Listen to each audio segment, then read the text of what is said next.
Eh, tinatry ko pala ngayon ND18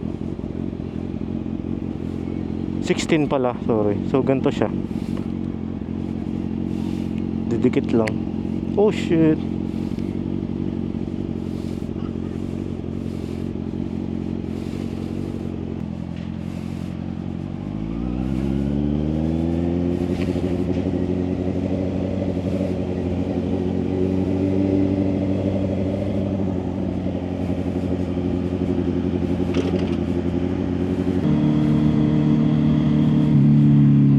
So yung setting ko ngayon naka ND16.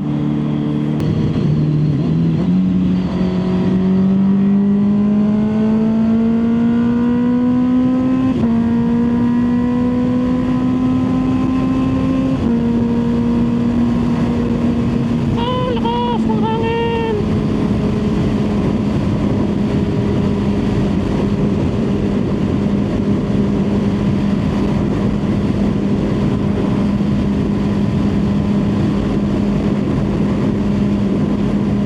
Nasubukan agad ng ND filter sa hangin. Huwag kang lili pa rin.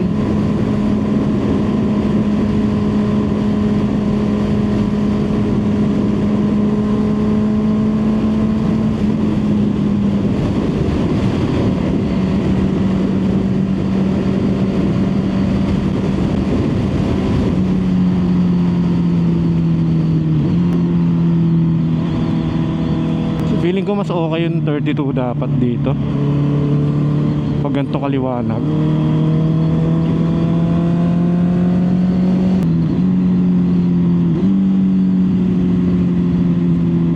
Ganda.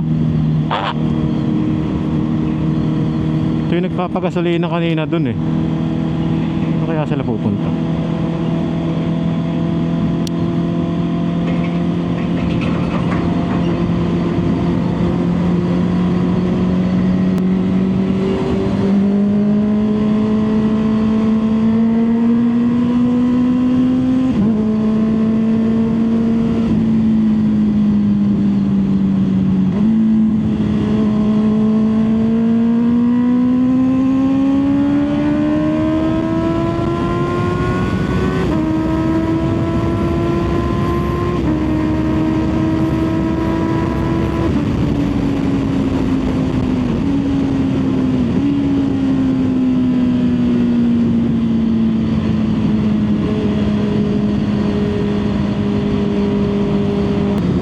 Mahangin pa din ang DJI mic.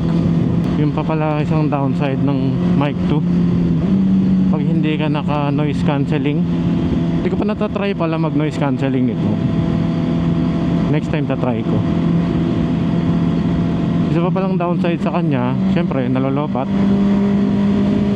Hindi pa naman nangyayari sa akin yung hindi siya kumukonect. Kasi ang ginagawa ko, bago ako mag start, binubuksan ko muna yung camera, tapos hinintayin ko siya mag-connect, tsaka ako papatayin. Tapos pag nag-auto record ako, gumagana naman na siya, pero mga ilang seconds pa din syempre. Kaya kung gusto mo ng kukonek agad, hindi para sa'yo tong DJI mic. Tsaka depende din siya sa helmet. Kasi itong gamit ko ngayon, saktong-sakto lang siya, nakadikit pa nga sa pisngi ko. Kasi kasing kapal niya yung foam nung helmet mismo. Kaya kung walang space sa harap yung helmet mo, baka hindi magkasya. Yun yung isa mong kailangan di i-consider bago ka bumili. Pero kung mangyari man yun, isa mong pwedeng gawing solusyon, gamit ka ng lav mic. Kaso, yun nga, mawawala yung purpose nung pagiging ano niya. I mean, yung lav mic i-connect mo sa DJI 2, so wireless pa din siya. Pwede mong alisin yung camera sa helmet mo nang nasa iyo pa rin yung mic. Pero syempre, nandun pa din yung issue ng matagal mag-connect kasi wireless pa din yung gagawin mo. Pero hindi pa naman niya ako binibigyan ng problema. Kaya, tsaka wala akong plano magpalit. Kaya gusto ko maayos sana talaga.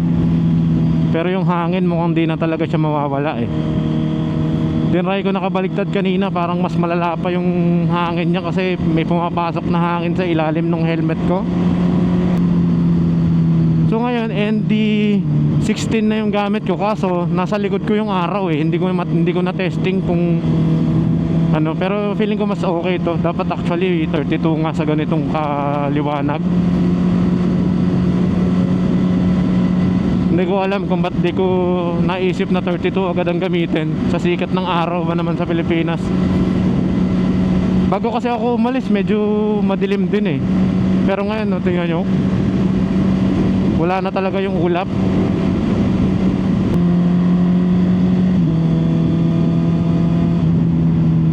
Ginagamit ko palang pang edit yung ano lang, CapCut. Tinry ko yung Premiere Pro. Naliligaw ako eh. Pag may ino-open akong isang window, kung saan napupunta, hindi pala siya kayang gawin ng mga kabisado ng isang try lang. Sabi sa akin nung barkada ko, CapCut na lang daw try ko, mas ano siya eh, user friendly. So mas friendly nga siya. Actually yung paglagay lang nung fade na transition sa Premiere Pro, hirap akong gawin eh. Hindi ko makita, naliligaw talaga ako dun sa UI nya. So yung CapCut kasi may mga template na siya. So syempre yung iba ayaw ng ganun kasi syempre marami kang kamukha. Pero para sa mga nagsasanay, feeling ko maganda siyang simulan eh. Kasi at least meron kang idea ng kung ano yung mga pwede mong gawin sa pag-e-edit. Ang hirap kasi na mag-e-edit ka tapos wala akong ka-idea talaga. So yung pinakauna kong ginawa, puro cut lang ginawa ko eh. Kasi hindi ko talaga alam gagawin. So since hobby lang naman tong ginagawa ko na to, hindi ko napapahirapan yung sarili ko. Gusto ko lang ding matuto mag-edit kahit papaano. Medyo naiirita pala ako dito sa ano, naka-offset na yung camera pero lamang pa rin siya sa kaliwa eh. Hindi, kailangan daw naka-offset din ako na upo, ganyan. Para nakasentro. Para ako si Raulo sa upuan.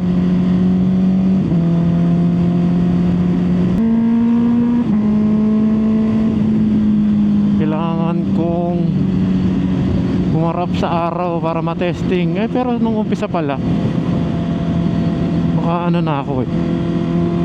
Next time dapat ang dala ko 16 tsaka 32 na lang.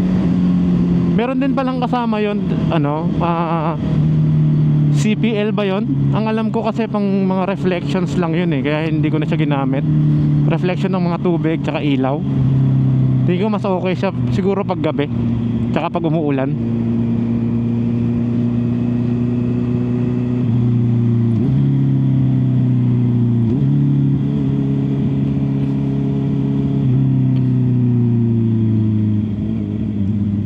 Huwag! Hinarangan mo pa ako ah. Naku, dito yata. Ayun!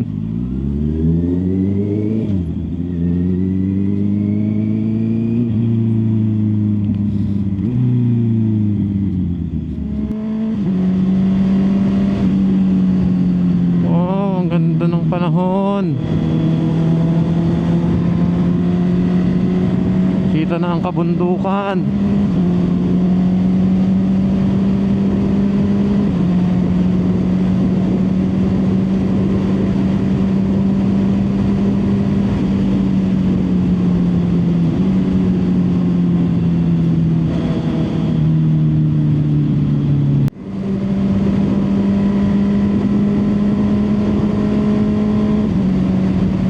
Bilis ito.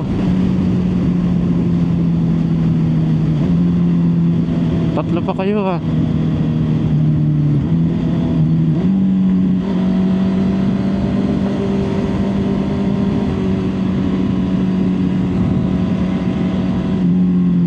Yun.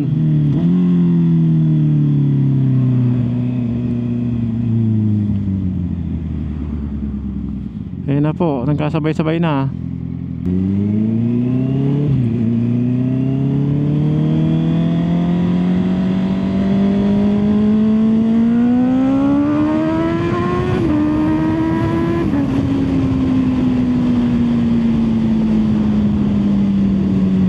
na yung gloves ko. Pang thumbs up yung gloves ko eh. Ang liit kasi nung etong part na to, sumasakit yung daliri ko, kaya ako ginupit. Ano gagawin dito? SNR! Magkaka-SNR na pala. SNR Baliwag. Patay tayo kay Asi niyan. Lumapit. Ang gastos.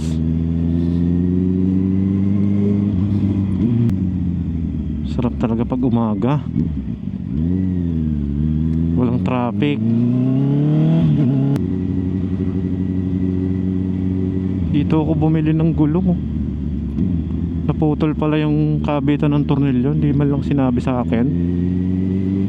Hindi ko naman sila sisingilin eh. Nawala tuloy yung nut.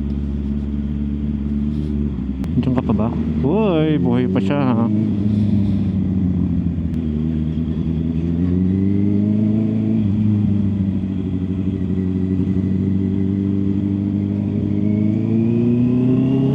Uy, nakasignal ka sa left eh. Ba't naman bigla kang kumanan? Very good. Oh, naka-right ka na kuya ha. Baka naman ma-ankle breaker mo din ako.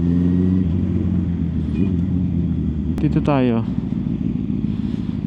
Papakita ko sa inyo yung daan sa papuntang, yung ginagawa na pwede mong daanan pag pupunta ka ng DRT.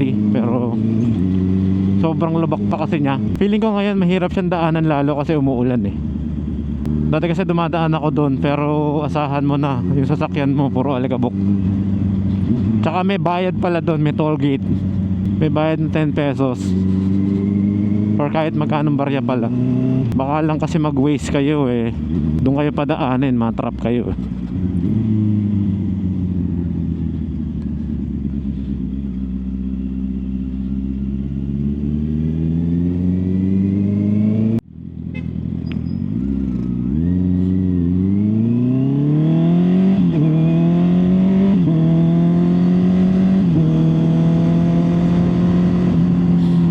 Ligo tayo dito. Pag diretso mo to, ito yung sa Shell.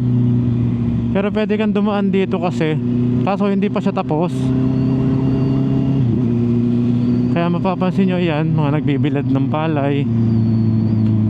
Pag nagawa to, mas pwede ka nang dumaan dito kung magdi-DRT ka. Pero ngayon, doon na lang kayo dumaan kasi papakita ko sa inyo kung anong itsura nito. Yung usual na daan naman nga pala ng mga nagdi-DRT sa San Miguel. Pero meron din kasi dito, pagka kasi nag-loop ka doon, pwede kang lumusot dito sa San Ildefonso, doon sa Eagle. Nung nagbabike pa ako, ganun lang ginagawa namin eh. Ang alam ko kasi private property pa yung dulo nito, kaya hindi siya natapos. Diba? Pagdating dito,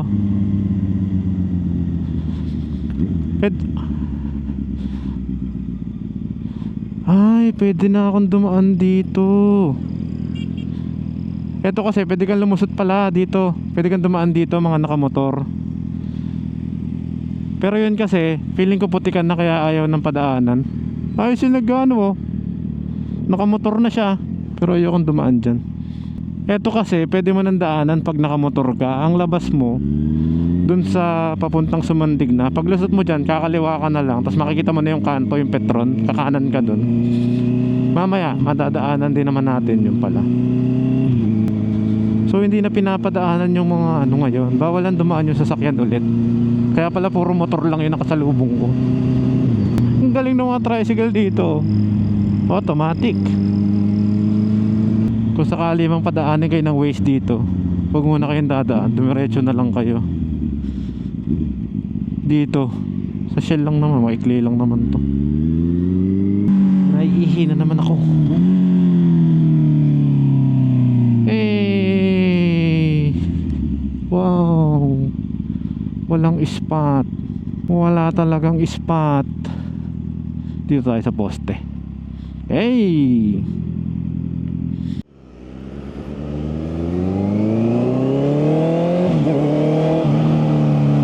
okay. Sabi ko, iihi lang ako. Pag uwi ko, may bago na akong gloves at bagong bag. Buti na lang, mura lang siya. Nakita ko pa si Motodeck doon.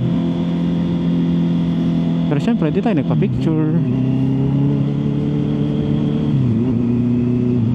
Shy type eh.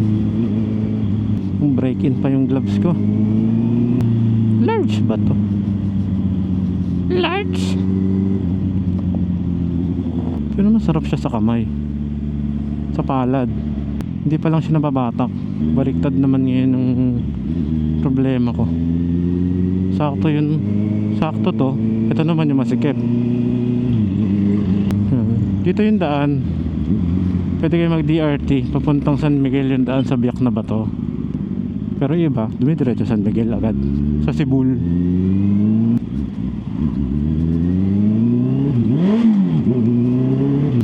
Pulse neutral na naman.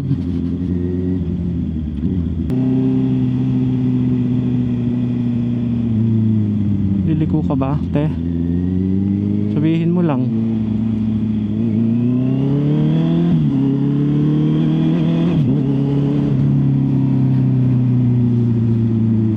So yung tinuturo kong daan kanina, doon ang labas mo nun. Doon sa may mga truck na yun. So kakaliwa ka lang para pabalik dito. Tapos pag bago magpetron itong kanto na to, dire-diretso lang siya. Makakarating ka na ng DRT.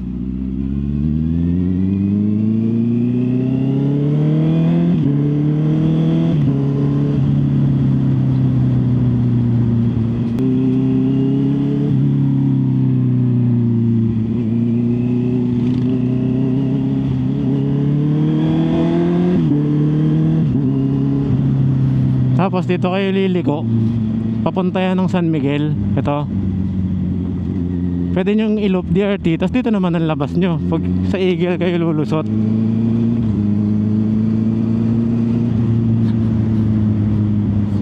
So yun lang guys. Thank you.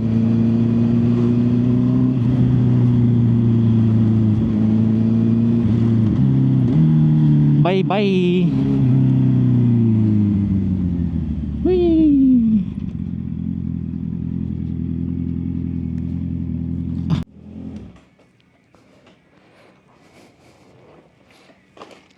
Papakita ko sa inyo guys. Yung iba ay kumulok na. Ito oh, T-Max. Yun lang, bye. Tech Max.